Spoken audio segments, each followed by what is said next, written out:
I think you'll all agree with me that racism is a loaded topic. What is or isn't racist, or who is or isn't racist, is one of the most hotly debated issues in American society. Is racism about what you believe, or is it about how you behave toward other races? What is prejudice, and why does it exist? Sociology can't make racism go away, and it can't make it any less disturbing. It probably can't even make the issue of race and racism less loaded than it already is. But it can help us understand racism, and understanding is an important start.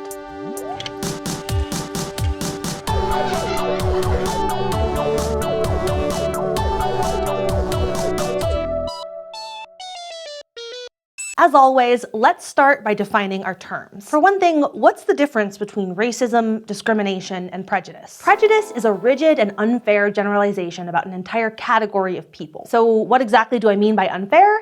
Well, a prejudice assumes that something you think to be true for a whole group applies to every individual member of that group too, with little or no evidence. Prejudice often takes the form of stereotypes, or exaggerated and simplified descriptions that are applied to every person in a category. Negative stereotypes are often directed at people who are different from yourself, which means that people who are a minority in a population are more likely to be negatively stereotyped. For example, two common stereotypes of people who use government assistance are that they're A, African American, and B, gaming the system. But both of these ideas are demonstrably false. The majority of people on welfare are white, and people who use social services like welfare are also likely to need the extra help. But these stereotypes lead people to claim that Black Americans, particularly single mothers, are lazy or untrustworthy. This example is a specific type of prejudice. Racial prejudice. Racism includes beliefs, thoughts, and actions based on the idea that one race is innately superior to another race. Some take this definition further and argue that racism is inherently tied up in structures of power, meaning that racism specifically refers to the belief that a race with less societal power is inferior to other races. And of course, racism can be explicit or implicit. Explicit bias refers to the attitudes or beliefs that we have about a group that we're consciously aware of. But implicit biases are a little bit more insidious. These are the unconscious biases that we have about other groups. While we might easily recognize an explicit act of racism, like calling someone a racial slur, we often don't consciously recognize how implicit biases affect how we interact with each other. For example, a 2007 study by University of Colorado social psychologist Joshua Correll and colleagues found that people's implicit bias comes into play when making judgments about how likely it is that a person is holding a gun. Participants in the study played a video game in which the goal was to shoot people who had a gun, but not shoot unarmed people. Participants were more likely to mistakenly shoot an unarmed Black man than an unarmed white man. This was true whether the participants in the study were white or Black, and it didn't change regardless of what explicit biases the subjects said they had. What did seem to matter was if the subject said he or she was aware of stereotypes about Black men and gun violence, even if the subjects adamantly disagreed with those stereotypes. That said, it does seem like training can make a difference. The sample for this study contained both a sample of adult community members from Denver and a sample of police officers. The study found that police officers, who are trained to recognize when someone has a gun or not, were less susceptible to racial bias in who they shot than a community member was. Also, we should note that like many studies in psychology, this is a small sample design. About 130 members of the community and 230 police officers participated in the study. So prejudice is about what people believe, but discrimination is a matter of action. Discrimination is simply described as any unequal treatment of different groups of people. Most of us think about discrimination in terms of specific actions, like calling someone a racial slur or refusing to do business with a certain type of person. But racism can be bigger than one individual. Let's go to the thought bubble to talk about institutional racism. Institutional prejudice and discrimination are the biases that are built into the operation of society's institutions, like schools, banking systems, and the labor force. The concept of institutional racism was highlighted by civil rights activists Stokely Carmichael and Charles Hamilton in the 1960s, who argued that institutional racism is harder to identify and therefore less often condemned by society. Carmichael and Hamilton compared society's response to the suffering caused by white terrorists bombing Black churches to the lack of attention given to thousands of Black children who suffered for different reasons, like from the lack of access to quality housing, food, healthcare, or schooling. Bombing Black churches is an overt act of racism motivated by racial hatred, so it's easy to understand as racism. By contrast, elevated rates of sickness and death, which stem from structural disadvantages, aren't the fault of any one individual's racial animus, but it still results in discrimination on the basis of race, and it's much more likely to go unnoticed because there's no single person to blame. same. Together, prejudice and discrimination form a vicious cycle that entrenches social disadvantages. The cycle starts with prejudice taking hold in a society, often as a strategy for consolidating economic or social power for a certain group. This prejudice then motivates discrimination against the minority group, both at an individual and institutional level, which forces the group into a lower position in society. Then, this social disadvantage means that the minority group is seen as less successful and therefore inferior to the majority group, seemingly justifying the original prejudice, and the cycle continues. Thanks, Thought Bubble. So that's what racism is. Now, why does it exist? One theory of prejudice is known as scapegoat theory, also known as frustration-aggression theory. Scapegoat theory frames prejudice as a defense mechanism on the part of frustrated people who blame another, more disadvantaged group for the troubles that they face, even when those troubles stem from structural changes. Economic anxiety is seen as a common trigger for scapegoating.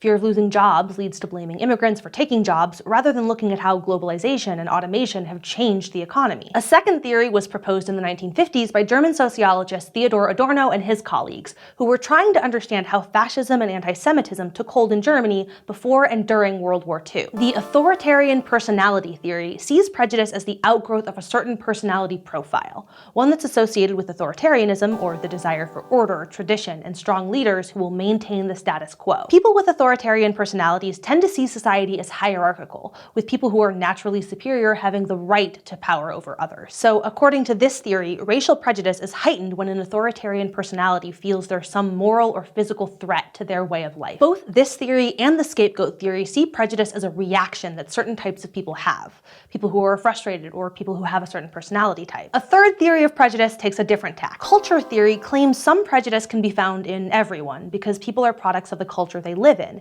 and we live in a prejudiced culture. This is what some people mean when they say everyone's a little bit racist. That, or they just like quoting Avenue Q. We learn racial prejudice and stereotypes through a kind of cultural osmosis.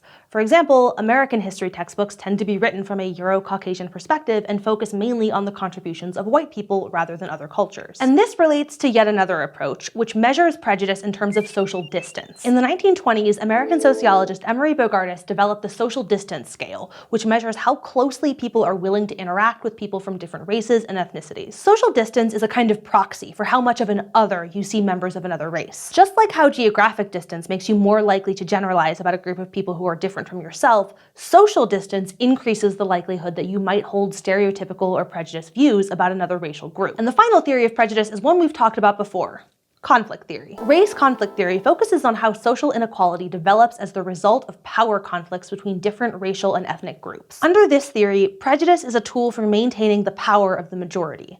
For example, the argument that whites are a superior race was used as a justification for slavery and the racial discrimination that continued long after slavery ended. So people may think about and treat each other differently based on their race or ethnicity in many different ways. But the ways in which racial groups interact within a society are often described by sociologists in terms of four broad patterns: pluralism, assimilation, segregation, and genocide. Pluralism is a state in which all races and ethnicities are distinct but have equal social standing. This isn't a society that's colorblind per se, because people still have different racial heritages that are recognized in society. But in terms of how social and economic resources are distributed, the color of one's skin plays no role. So is the US pluralistic? Not exactly. The United States is pluralistic by the letter of the law, but in a practical sense, there's still a lot of racial and ethnic stratification, and despite having equal legal standing, all races do not have equal social standing. Now, in contrast to pluralism, in which different races remain distinct, assimilation describes the process by which minorities gradually adopt patterns of the dominant culture. By adopting the modes of dress, values, religion, language, and lifestyles of the majority culture, minorities are sometimes able to avoid prejudice or discrimination, but assimilation is much easier for some groups than others, and it's easier if you look and sound like the group that you're trying to assimilate to. A third pattern of racial interaction is to just not interact.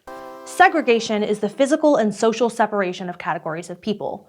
Racial segregation has a long history in the United States, with racial minorities historically being segregated into lower quality neighborhoods, occupations, and schools. Much of the segregation under the law, also known as de jure segregation, has since been prohibited through court cases and laws such as Brown v. Board of Education. But de facto segregation, or segregation due to traditions and norms, still remains. People live in neighborhoods, attend schools, and work mostly with people like themselves. This self-segregation has led to high levels of racial stratification. About 1/4 of Black students attend public schools that have more than 90% students of color, and those schools tend to have less resources available to them. De jure school segregation may be over, but de facto segregation has all but ensured that the public school system remains separate and unequal for many Americans. Sometimes, however, racial prejudice has consequences beyond segregation and inequality. Racism can lead to genocide, or the systematic killing of one group of people by another. Whether we're talking about the attacks on indigenous populations by colonizers starting in the 1600s, the Armenian genocide by the Ottoman Empire during World War I, the Holocaust during World War II, or modern examples in Rwanda and Darfur, genocide represents some of the worst of humanity, and it is usually motivated by racism. We can't talk about race without talking about how people have used racist attitudes as an excuse for violence and subjugation. But hopefully, what we've talked about today will give you some context for thinking about how race plays out on a societal scale. Today we discussed prejudice, stereotypes, racism, and 5 theories for why prejudice exists. We talked about discrimination and the legacies of institutional racism, and we ended with an overview of 4 types of racial interaction: pluralism, assimilation, segregation, and genocide. Crash Course Sociology is filmed in the Dr. Cheryl C. Kinney studio in Missoula, Montana, and it's made with the help of all of these nice people. Our animation team is Thought Cafe, and Crash Course is made with Adobe Creative Cloud. If you'd like to keep Crash Course free for everyone forever, you can support the series at Patreon, a crowdfunding platform that allows you to support the content you love. Thank you to all of our patrons for making Crash Course possible with their continued support.